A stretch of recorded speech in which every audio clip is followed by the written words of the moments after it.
Fala aí, nação rubro-negra. Hoje tem Brasil e Argentina, um jogaço de arrepiar. A seleção brasileira vai encarar os hermanos em um duelo pesadíssimo, fora de casa, isso mesmo. E olha só, o Wesley será titular. Será que ele vai dar conta do recado? Mas calma, que o Mengão também merece atenção. No fim de semana teremos um desafio complicado contra o Internacional. E o problema é grande. Gerson e Arrascaeta estão fora. Isso porque eles estão lesionados. Como será que o Felipe Luiz vai lidar com essa situação? Vamos saber tudo nesse vídeo. Por isso, já deixa seu like, já se inscreve no canal, ativa o sininho para não perder nenhum conteúdo que rola aqui no canal. Lembrando, galera, de deixar os créditos para a ESPN Brasil. O Flamengo, será que realmente vai dar conta sem o Gerson e sem o Arrascaeta? Bora ver se o Mengão vence. Vamos pro vídeo. Jogo sobre as declarações de Rafinha no papo com o Romário. Vamos com Scaloni. No profundicé en las declaraciones de los jugadores, pero sí más o menos me han comentado. Es un Argentina-Brasil, siempre es un partido importante, pero no deja de ser un partido de fútbol. Recuerdo la imagen después de la final de Copa del 2021 de Leo sentado con Neymar en la escalera del Maracaná, y esa es la imagen que nos tiene que quedar a todos. Con eso dice todo, el mejor jugador del mundo y posiblemente el segundo mejor jugador del mundo juntos y siendo amigos. Y esa es la imagen que nos tiene que quedar. Todo lo otro es un partido de fútbol, 90 minutos dentro de la cancha, que cada uno quiere ganar.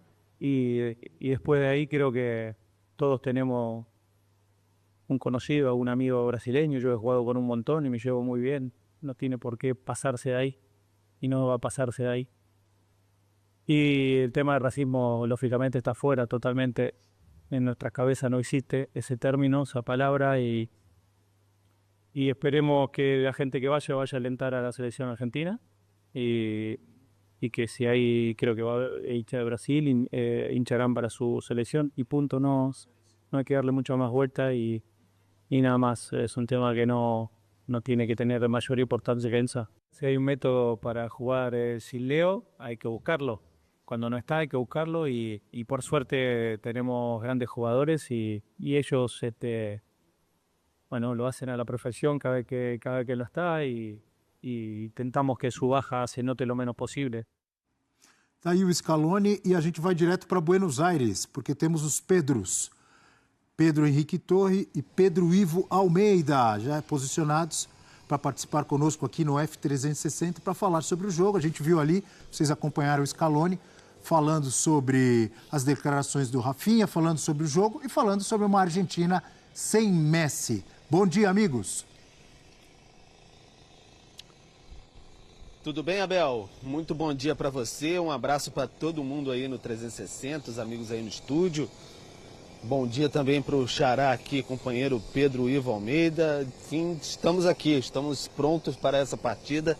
Enfim, chegou o dia, Argentina e Brasil, esse jogo no Monumental de Nunes, que deu uma sacudida legal com essa declaração do Rafinha para o Romário, mais no Brasil do que propriamente em solo argentino. Como vocês puderam observar aí, o Scaloni tratou de colocar panos quentes nessa história aí, talvez porque a Argentina esteja no melhor momento, campeã do mundo, está por cima da carne seca, como diriam os antigos.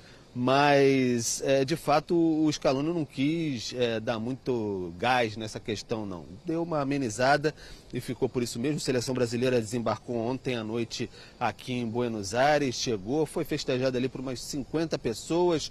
Os jogadores passaram ali em frente aos torcedores. Alguns pararam, especialmente o Vinícius Júnior. Rodrigo também parou. O Rafinha até cumprimentou alguns dos torcedores, parou, alguns deles incentivando, é isso aí, Rafinha, tem que ser assim mesmo, falar para cima dos argentinos, etc. O Rafinha fez meio assim, não quis também dar uma resposta propriamente dita nessa direção. Certamente sabe que veio um caminhão para cima dele, mas por parte da Argentina, né, Pedro? E você que esteve lá ontem, sim, no CT em Ezeiza, perto do aeroporto, sempre falo aqui, prédio Lionel Messi, que tem lá, o Pedro Ivo destacou isso ontem. Homenagem em vida. Homenagem em vida, que é sempre importante. O Scaloni realmente não estava muito nessa de embarcar nessa questão de uma guerra, porrada neles, dentro de campo, fora de campo. Falou mais do jogo jogado, né? É isso, Xará. Bom dia, um abraço a você, Abel, companheiros do estúdio, quem nos acompanha aqui na SPN ao longo de toda essa programação já aqui em Buenos Aires, na região de Puerto Madeiro. Tivemos ontem lá para acompanhar justamente essa coletiva do Scaloni, que a gente acabou de acompanhar um trecho ele falando sobre Rafinha, e curiosa também a declaração dizendo que não existe o assunto racismo. Não para eles, né? Não para eles, infelizmente tentando também amenizar.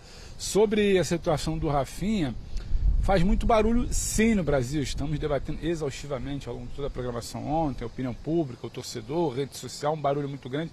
Aqui eu sinto uma tentativa muito grande de parte da mídia local de tentar esquentar o jogo com esse assunto, sejam os jornais, sejam as televisões, os próprios companheiros aqui da SPN na Argentina, rádios, todo mundo tenta entender, tenta comentar, tenta falar do assunto Rafinha, dá uma pitada ali, dá uma pimentinha para o jogo, só que no ambiente de seleção, e aí conversando com pessoas que lá estavam, de staff, de comunicação, jornalistas, os periodistas que acompanham o dia a dia da seleção da Argentina, eles não entravam muito nesse assunto, para eles não tinha muito barulho sendo feito ali, naquele ambiente de seleção. Claro que o Scaloni pode estar só tirando o peso de uma entrevista coletiva e lá dentro os jogadores sempre olharem e falar, mostrar o Rafinha onde ele está pisando, que jogo é esse, quem somos nós, qual é a realidade do Monumental na partida. Desculpe, é que está com problema, tá picotando o seu áudio, não está muito bom. Vamos dar um tempo para eles acertarem isso lá? E daqui a pouco o Pedro Henrique, lá de Buenos Aires, sobre essa fala do Rafinha. Professor Celso Zelt, temos aí o Diário Olé na nossa tela, com 2 lances aí de jogos entre Brasil e Argentina recentes. E eles estão citando o Otamendi e um outro jogador. Quem que é o Cuti? Cuti Romero. São os dois zagueiros. São os 2 zagueiros, Os 2 zagueiros. Então eles estão brincando, estão falando assim, ó, Romero e Otamendi já sabem o que fazer. Um clima bastante esquentando mais ainda o que já está quente. Como disse o Pedro Ivo, por parte da imprensa, né? Tomara que o ambiente não seja contaminado por isso, um ambiente de torcida, o Monumental. Você sabe que isso me lembrou? Vou fazer um almanaque rápido aqui. Então, peraí, tem um almanaque do professor Celso, não tem? Tem, agora? Das vai aparecer na tela? Expulsões argentinas. Então vai lá, professor, é com você. Então, a Argentina tem uma média de um jogador expulso a cada 9,9 partidas, a cada 10 jogos, a média histórica da Argentina, né? A 106ª expulsão foi agora do Nicolás Gonçalves contra o Uruguai. Então, agora tem que esperar mais 10 jogos para expulsão. é que não é bem assim, né? O Argentina tem várias seguidas e o Brasil é o rival contra o qual eles tiveram mais expulsões até hoje. Tem uma que é histórica e antológica. O Maradona sendo expulso na Copa de 82, quando ele dá uma entrada no Batista, com o pé na barriga do Batista. E aí você nem se foi na barriga ou se foi mais para baixo. Foi quase a virilha, né? E aí você vê o grau de tensão. 15 contra o Brasil, 14 contra o Uruguai, é natural, 11 contra o Paraguai, contra Colômbia e Peru, 10. E argentinos com mais cartões vermelhos na seleção são conhecidos nossos, né? Em geral, zagueiros. Ruggeri, campeão do mundo. O Ruggeri foi expulso 5 vezes, o Mascherano 3. E o Zapata, que era meia, é o único que não é zagueiro aí, também 3 vezes. O Ruggeri é nosso companheiro comentarista da ESPN da Argentina. Oscar Ruggeri. E é polêmico. Dupla de zaga, e defende Brown e Ruggeri. Jogo duro. E eu queria lembrar rapidamente também um episódio que aconteceu na Copa Roca. O Brasil ganhou uma Copa Roca da Argentina em 45, com Ademir de Menezes quebrando involuntariamente, ele quebrou involuntariamente a perna de um jogador da Argentina chamado Batalheiro. Involuntariamente, certeza? Involuntariamente, o Ademir de Menezes era um gentleman, foi um lance involuntário. E não deram muita bola na época, mas aí o Brasil vai jogar a Copa América de 46 na Argentina, vai decidir a Copa América. E os argentinos colocaram numa maca o Batalheiro antes do jogo começar e desfilaram com ele, fizeram uma volta olímpica com o rapaz com a perna quebrada para botar fogo no jogo. Começa o jogo, num outro lance, quebram a perna do Salomão, que era o capitão da Argentina. Um lance também... Brasil polêmico. Também estava... 1946, você nem sabe quem foi que estava envolvido no lance. 2 jogos seguidos, quebraram a perna de 2 argentinos? Então, o negócio já estava ruim. Já estava ruim. O Chico, Francisco Aramburu, ponta esquerda do Vasco, alguns dizem que era ele, outros dizem que era o Jair Rosa Pinto, envolvido naquele lance com o Salomão. O fato é que quebram a perna do tal do capitão. Vai me dizer que desfilaram com ele com a perna recém-quebrada. 80 mil pessoas no mesmo Monumental de Nunes. O pau quebrou, a polícia bateu nos jogadores do Brasil no campo. Os jogadores se fecharam juntos para não apanhar, só que o Chico do Vasco não conseguiu. E aí a polícia bateu tanto no Chico, o Chico foi desacordado para o vestiário. Os jogadores do Brasil se recusaram a continuar. E aí a polícia falou que tinha que continuar o jogo porque não dava segurança. Surgiu aquele ditado, pau que dá em Chico, dá em Francisco? Naquele dia deu nos dois, no Chico, no Francisco. Os jogadores voltam abalados. O jogo ficou parado 1h18 minutos. Isso em que ano? 1946, final da Copa América, né? Que era o Campeonato Sul-Americano. O Brasil, totalmente sem condições, perde aquele jogo por 2-0. Os dois países cortam relações por 10 anos. Por 10 anos não houve Duas seleções. As duas confederações. No Campeonato Sul-Americano de 49, no Brasil, a Argentina não vem. E, aliás, esse foi também um dos motivos pelos quais a Argentina não joga a Copa de 50. Eles voltam a jogar só em 1956, depois de 10 anos, nesse mesmo Monumental de Nunes. Então, é um clima muito parecido nesse sentido, né? Um clima que precede a partida. Esse seu almanaque, essas histórias que você trouxe, deixam claro que essa animosidade, esse clima hostil, esse clima quente, já vem desde os anos 40. E é perigoso, né? É uma coisa perigosa para você acender o rastilho de pólvora. Eu acho que o Scaloni foi muito bem no sentido de botar uma água na fervura. Não é momento da gente exacerbar ânimos, ainda mais em tempos de rede social. Pior ainda. Olha, já vimos grandes jogos, todos nós aqui, Brasil e Argentina, com confusão e com briga. Mas já vi muito jogo Brasil e Argentina só com bola. Com eles jogando melhor e ganhando, com o Brasil jogando melhor e ganhando, e sem pontapé. Tomara que seja assim hoje. Por exemplo, final da Copa América lá na Venezuela, 2007. Eu estava nesse jogo lá que eu estava cobrindo, na Venezuela. O Brasil ganhou, a Argentina com o Riquelme, com Messi e companhia, Carlitos Tevez. O Brasil ganhou gols do Júlio Batista, Daniel Alves, não me lembro quem mais.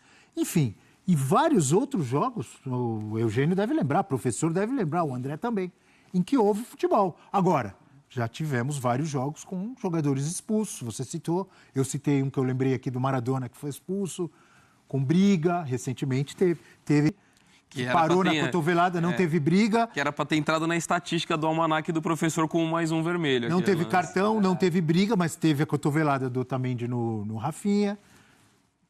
Esperamos que hoje, apesar de todo esse bafafá, que a gente consiga ver futebol.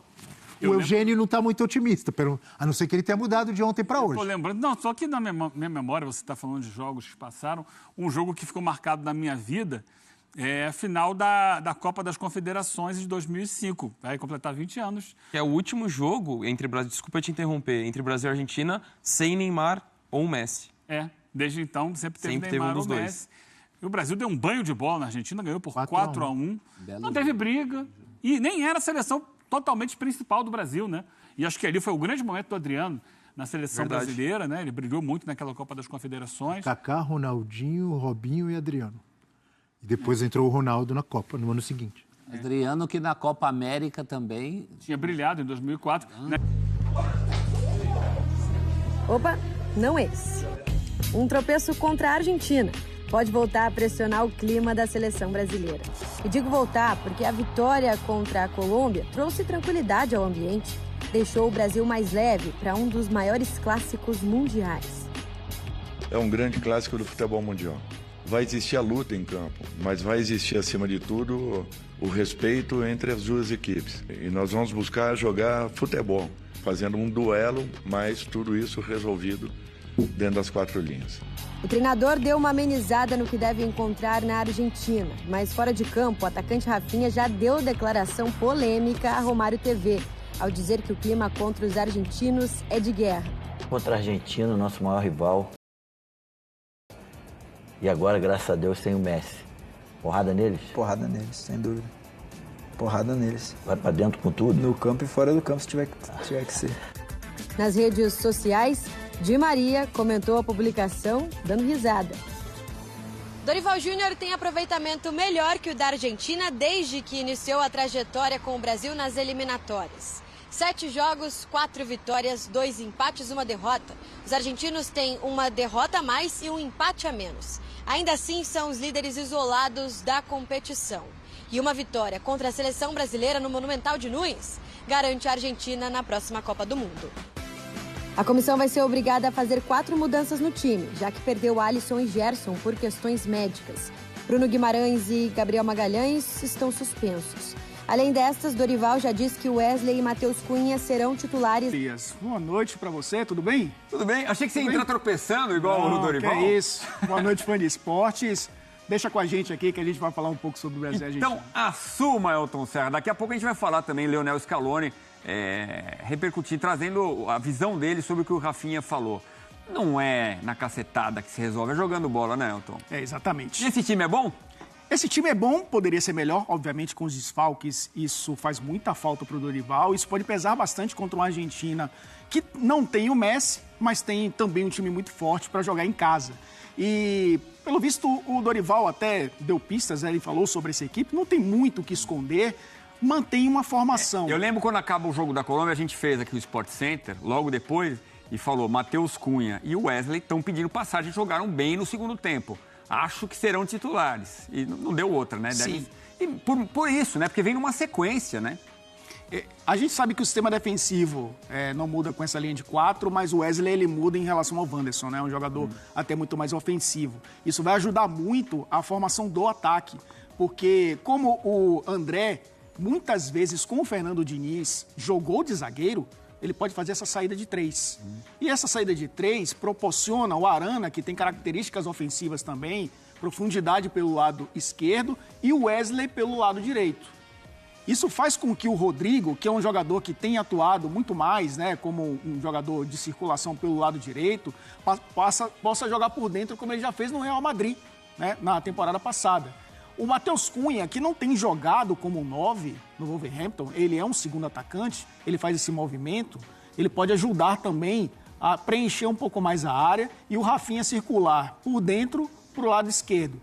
Isso aconteceu no primeiro jogo, inclusive, e Rafinha fazendo esse movimento de ser um 10, mais um ponta também. O Vinícius Júnior fecha assim como o Rodrigo e tem essa profundidade aqui. Ó. Esse 3-2-5 que muitas vezes acontece, né, de você ter 2 jogadores fazendo a construção por dentro, 3 jogadores na defesa para fazer a saída e 5 para tentar atacar, isso pode acontecer no jogo contra a Argentina. Mas é a Argentina, é um time muito forte. E não está vulnerável na defesa, Elton? É isso. A questão é como o time vai tentar marcar a Argentina. E aí você coloca a Argentina em campo, e vamos tirar o Brasil aqui. Só para a gente ter uma ideia de como a Argentina joga. Sem o Messi, né, o Almada faz essa função que a gente conhece muito bem, né? Um meia que sai muito mais para o lado esquerdo. Fez um golaço contra o Uruguai. E tem ganhado cada vez mais espaço, né, nessa equipe titular do Scaloni. O Julián Álvares, que é um atacante de muita movimentação. E o Simeone, que tem sido a novidade, né, um jogador que tem tido mais oportunidades também, formam um trio de ataque que, com essa defesa do Brasil, né, com essa linha de 4, o Wesley vai ter mais preocupação com o Almada. Né? O André, e na fase defensiva, muitas vezes, né, o Brasil não faz linha de 5, é uma linha de 4, muitas vezes os laterais terão que marcar muito mais do que apoiar, porque a Argentina vai propor o jogo. É um time que gosta de fazer esse jogo, de abrir o campo também muitas vezes. O Tagliafico, o nome dele já diz, né? Ele fica mais na defesa. O Molina aparece para construir também. É um jogador que atua muitas vezes como um lateral construtor. E um trio de meias que participam muito do jogo ofensivo, né? O Paredes, o McAllister e o Enzo Fernandes. Isso nem se fala que é um trio muito forte. Acho até um trio mais forte do que o da seleção brasileira nesse sentido de construção. Por isso até o Rafinha vai ajudar muito jogando um pouco mais aqui para buscar a bola aqui por dentro. Ele fez muito isso no Barcelona. Vai usar o Matheus Cunha também para fazer esse jogo aqui ó, por dentro, enquanto o Rodrigo pode circular. O Dorival tem possibilidades. Mas é uma seleção muito modificada para enfrentar a Argentina. E conta com essa ajuda do pessoal lá da frente para fechar o meio de campo, né? Sim, e a fase defensiva da seleção brasileira, a gente viu isso acontecer contra a Colômbia, depende muito também dessa volta, né, do Vini Júnior para fechar um pouco mais aqui por dentro. Aí o Rodrigo abre, né, para fazer essa função pelo lado direito. E aí você tem dois jogadores circulando por dentro, que é o Rafinha e o Matheus Cunha. Não é o time ideal da seleção brasileira, não é.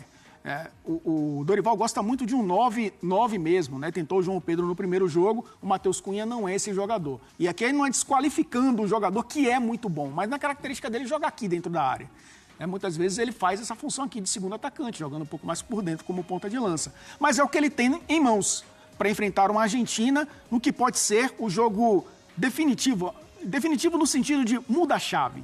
Se o Brasil ganha da Argentina, dentro da Argentina, acho que o Dorival ganha uma outra roupagem para a próxima data FIFA. Se o Vinícius Júnior ganhou um pouco de confiança e segurança para seguir na seleção brasileira, né, depois do gol contra a Colômbia, o Dorival ainda precisa disso, né?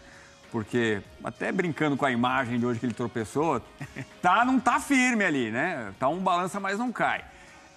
Muitos empates, né? Uma só derrota contra o Paraguai, mas muitos empates aí nesse caminho do Dorival, desde a estreia lá na Europa contra a Inglaterra e Espanha até aqui. Só uma coisa, o Depou pode jogar, né? Há dúvida se o Depou é um jogador... Muita gente fala, não, poxa, ele entra em campo, apita mais que o juiz, ele quer mandar, ele quer botar ordem na casa... É um cara realmente chato de se jogar contra, então é uma opção que tem aí o Scaloni. Por falar nisso, vamos ouvir o que disse o técnico da seleção argentina sobre essa declaração que a gente ouviu na reportagem do Rafinha, dizendo que a cacetada, para usar um termo mais leve, é necessária. O Brasil tem que adiantar hoje, tem que ter, vai se inspirar no que fez o Luiz Fabiano aí, se inspirar também no que fez o Tafarel na seleção brasileira, ou o próprio Marcão também. É aí que funciona, porque aí esses 90 minutos com mais de 80 mil pessoas, ou você entra concentrado ou você pede para sair. A escolha é essa, simples. Gostei, é isso aí. Quem que é? Gostei, é isso aí. Ô, Mário, você causou. Agora tem um detalhe importante. O Dorival está numa situação bem desconfortável, muito questionado pela torcida e principalmente pela imprensa. Muita gente querendo garantir a permanência dele, mas nem a CBF se manifesta de uma forma contundente que ele vai continuar esse ciclo de trabalho, até porque as críticas são elevadas. E para o Dorival seria perfeito vencer a Argentina fora de casa, até para a situação dele no cargo. O Edinaldo Rodrigues, o presidente da CBF, que foi reeleito, outra vez continuará, seguirá no poder. Ele não garantiu, não deu 100% que o Dorival fica e deixou no ar essa história. O trabalho não é para uma partida, não é para um treinamento, analisa de uma forma linear. E é um trabalho que até então a CBF tem dado respaldo, tanto a ele como a comissão técnica. Daqui a pouco, terminando aqui a entrevista com vocês, estou indo para a Argentina. Exatamente acompanhar, como sempre eu fiz, acompanhar todos os jogos, de preferência próximo ali, entendeu? Por um acaso o Dorival perder o jogo contra a Argentina, ele está fora da seleção ou não abala a continuidade? Ele tem muita pressão, né? Eu acho que só a reeleição do presidente Edinaldo Rodrigues aí poderia acalmar ele também, mas também não dá essa calma, né? Porque... Não, ele não garante, ele não dá 100%. Fala, parem com esse assunto, ele é o nosso técnico, vai continuar, estamos já pensando até em Copa do Mundo. Até porque você imagina que o Brasil não se classifique, é tanta gente podendo estar numa Copa como essa, com mais países. Ainda mais onde o Dorival conseguiu colocar a equipe do Brasil aí em terceiro na tabela. Ficar fora não fica, mas aí que tá. Ele deveria dar essa tranquilidade. Eu vou aqui falar mais uma vez, porque ele acabou de ser reeleito, ele poderia falar, não, agora o meu plano é ele. Mas ele também não deu essa certeza, então, porque ele está esperando alguma coisa desse jogo. Se for uma derrota vexatória, aí fica difícil para o Dorival. Que coisa, hein? Vamos falar muito mais de seleção brasileira. Hoje é um dia importante. Todos esperamos e aguardamos um Brasil e Argentina, neste caso é Argentina e Brasil, mas também estamos aqui de olho na decisão paulista. Eles ganharam um combustível, já tem um, que é a classificação já para a Copa do Mundo, se empatar com o Brasil, e fora isso agora, os caras ganharam aquela motivação extra. Mas quando será que a nossa seleção conseguiu vencer pela última vez em solo argentino?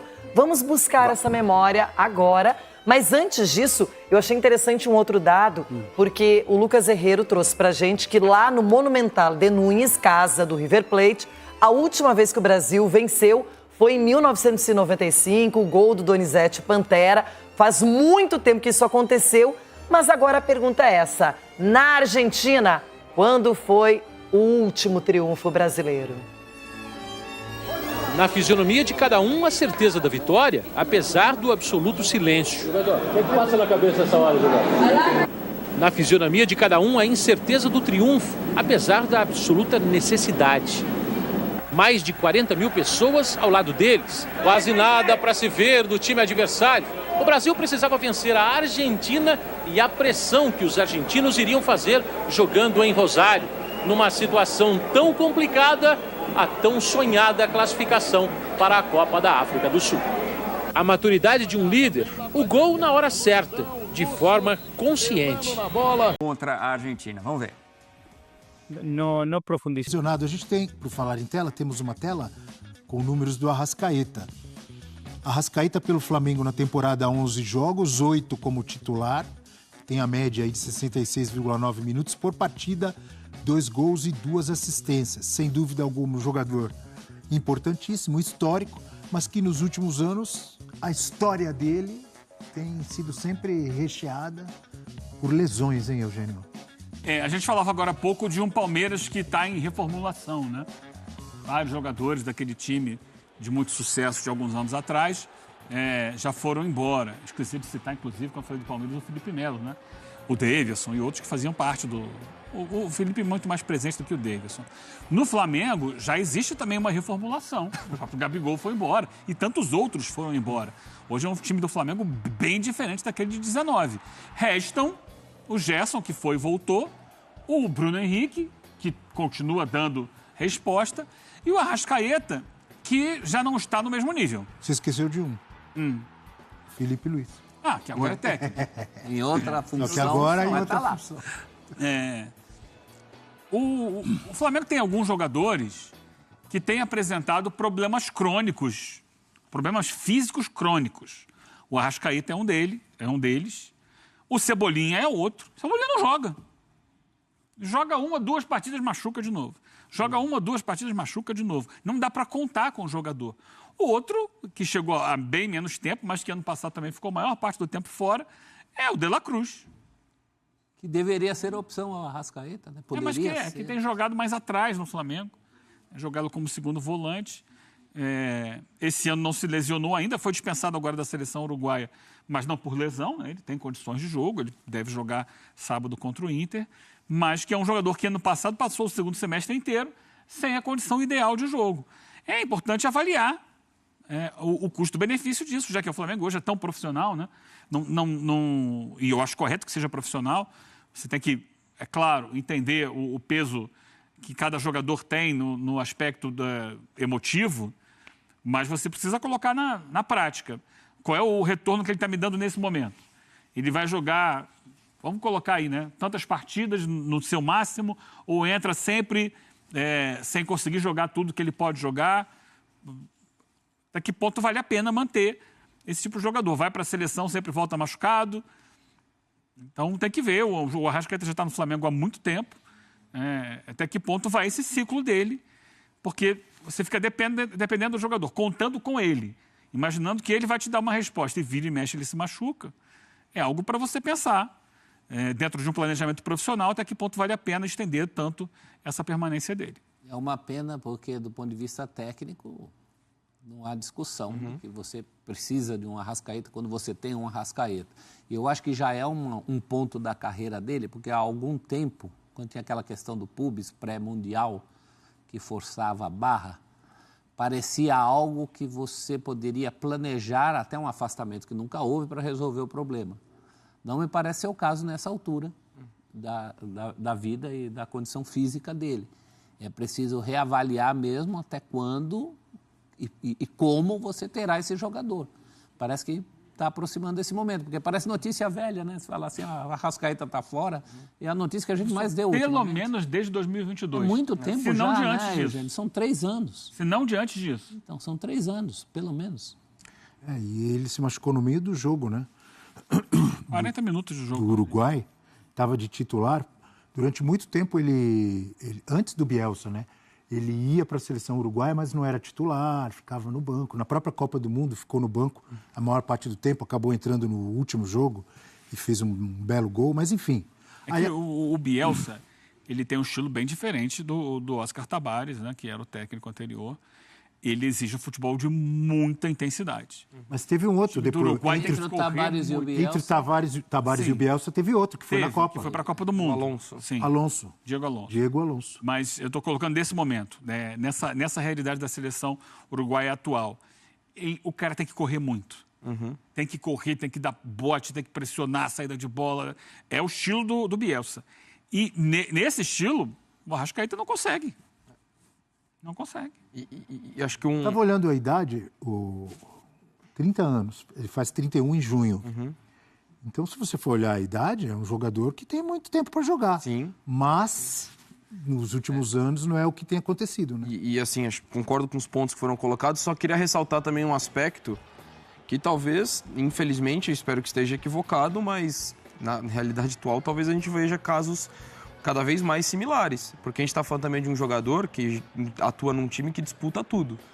E no ano passado jogou 15 jogos do Brasileiro, porque tava uma Copa América que aconteceu no meio, que influencia também nas lesões que ele vem tendo, tanto que os uruguaios também do Flamengo, de uma forma geral, sofreram. Então também acho que ele é um pouco vítima dessa questão do calendário massacrante, por jogar num time que disputa temporadas que são longas, porque ele avança em todas as competições, se não vai na final, se não briga por título, mas está sempre em quartas, semifinal. Então, além da característica do jogador, porque já de fato vem de algum tempo, ele é um exemplo do quanto que é massacrante os calendários. Então, ele também é vítima de tudo isso que está acontecendo. Se ele jogou só 15 jogos do Campeonato Brasileiro passado, foi muito por conta disso, de estar exposto a uma exaustão tremenda, além de não poder jogar os compromissos com o time quando teve uma Copa América no meio. Muito pouco, né? 15 de 38. Tem algumas tentativas que você pode fazer. Uma delas é o jogador falar assim, ó, estou aposentado da seleção, não jogo mais na seleção. Aí não vai convocado, aí não tem mais o vírus FIFA. Será que ele está interessado nisso? Isso que eu ia falar, o cara, você acha fazer. que ele não quer? É um jovem, né? Porque sempre que vai, volta lesionado. Quase sempre. Vem mais uma Copa Outra. aí. O Flamengo tem a possibilidade de jogar 81 partidas na temporada. Né? Acho que é isso, no máximo. É muita coisa. Então, vamos escolher, vamos trabalhar. Que competições ele vai jogar? A prioridade é o brasileiro? Vai jogar só o brasileiro. Vai jogar 38 rodadas do brasileiro. Libertadores, Copa do Brasil, bota outro. Porque você tem que entender o que esse jogador pode te dar.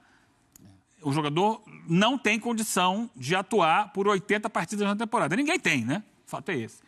Mas ele tem um físico ainda mais difícil, para ele fazer a diferença, ele tem que jogar um número menor de partidas. Então, vai jogar esses 38 do brasileiro. Ok. Para a Copa do Brasil, para a Libertadores, já que a prioridade é o brasileiro, isso dito pelo José Boto, né, que é o homem forte do futebol do Flamengo, diretor-geral, então ele vai ser usado somente no Campeonato Brasileiro e você encontra uma outra forma, um outro jogador, para fazer o papel dele nas competições paralelas.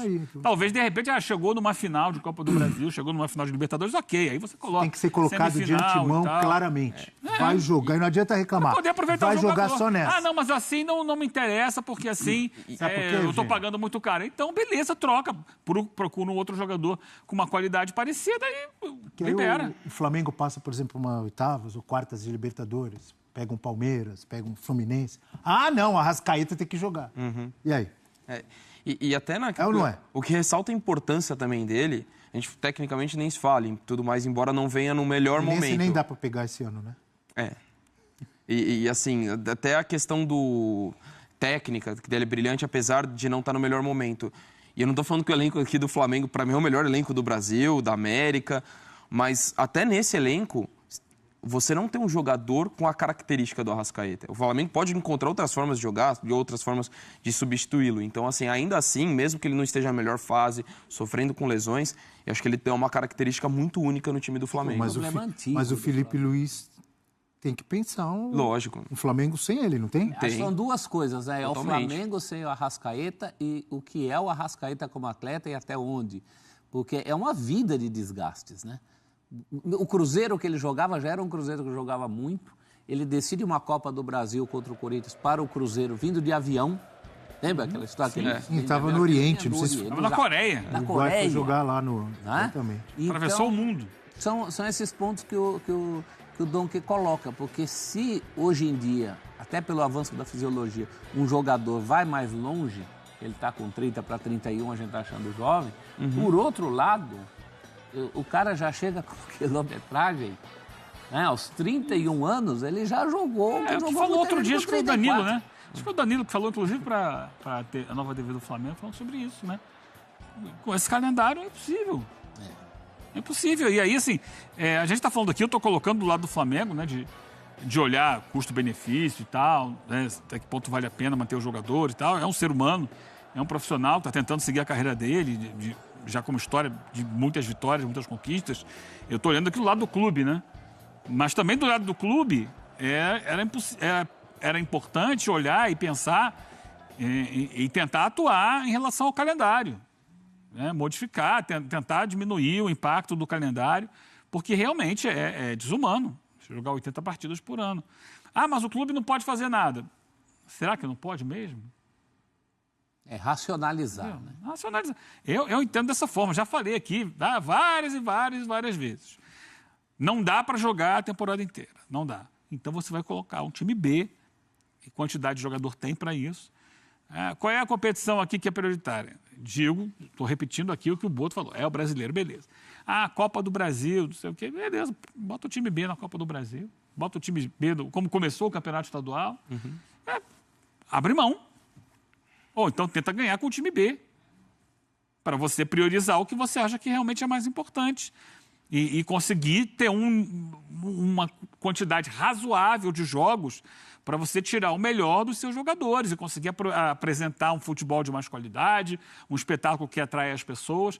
Porque o que tem acontecido com o Flamengo, praticamente todos os anos, se a gente tiver um passado recente, é que no segundo semestre o time morre.